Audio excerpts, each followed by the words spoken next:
آخری عمر میں انسان آسان عمل، ذکر اور اسی طرح سے بہت ساری وہ نیکیاں جو اس عمر میں کی جا سکتی ہیں ان کا اہتمام کریں۔ ذکر بہت آسان ہے، لیکن ذکر کے بعد آپ دیکھیے اللہ کی کتنی بڑی رحمت ہے کہ اللہ رب العالمین نے آسان ترین چیز کو سب سے بڑا بنا دیا ہے۔ اللہ نے کیا فرمایا؟ وَلَذِكْرُ اللَّهِ أَكْبَرُ، اللہ کا ذکر سب سے بڑی چیز ہے۔ آدمی بڑھاپے میں بھی آسانی سے ذکر کر سکتا ہے۔ باقی بہت ساری نیکیاں جن میں مجاہدہ لگتا ہے، لیکن ذکر کیا ہے؟ بیٹھے بیٹھے آدمی زبان ہلکی ہل رہی، کسی کو دکھ رہا بھی نہیں، لا الہ الا اللہ، لا الہ الا اللہ، لا الہ الا اللہ، سبحان اللہ، الحمدللہ، بلکہ آدمی دل میں اللہ کو یاد کر رہا ہے، یہ بھی ذکر ہے۔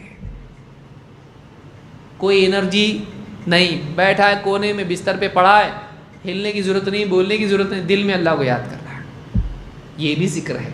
تو وَلَذِكْرُ اللَّهِ أَكْبَرُ، اللہ کا ذکر سب سے بڑی چیز ہے۔ تو اللہ نے ذکر کو بڑی چیز بنایا، بڑھاپے میں آدمی کثرت ذکر کرے۔ اللہ کے نبی صلی اللہ علیہ وسلم فرماتے ہیں یبعث کل عبد علی ما مات علیہ، ہر بندہ اس حال میں اٹھایا جائے گا جس پر مرتا ہے۔ آدمی ذکر پر مرے۔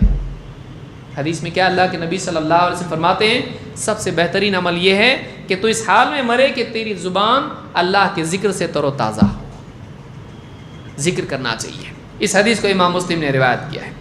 ایک حدیث میں عائشہ فرماتی ہیں کان رسول اللہ صلی اللہ علیہ وسلم یکثر ان یقول قبل ان یموت سبحانک وبحمدک استغفرک واتوب الیک۔ اللہ کے نبی صلی اللہ علیہ وسلم اپنی وفات سے پہلے کثرت سے یہ ذکر کرتے تھے، سبحانک وبحمدک، اے اللہ میں تیری پاکی بیان کرتا ہوں تیری حمد کے ساتھ، استغفرک واتوب الیک، اے اللہ میں استغفار کرتا ہوں اور تیری طرف توبہ کرتا ہوں۔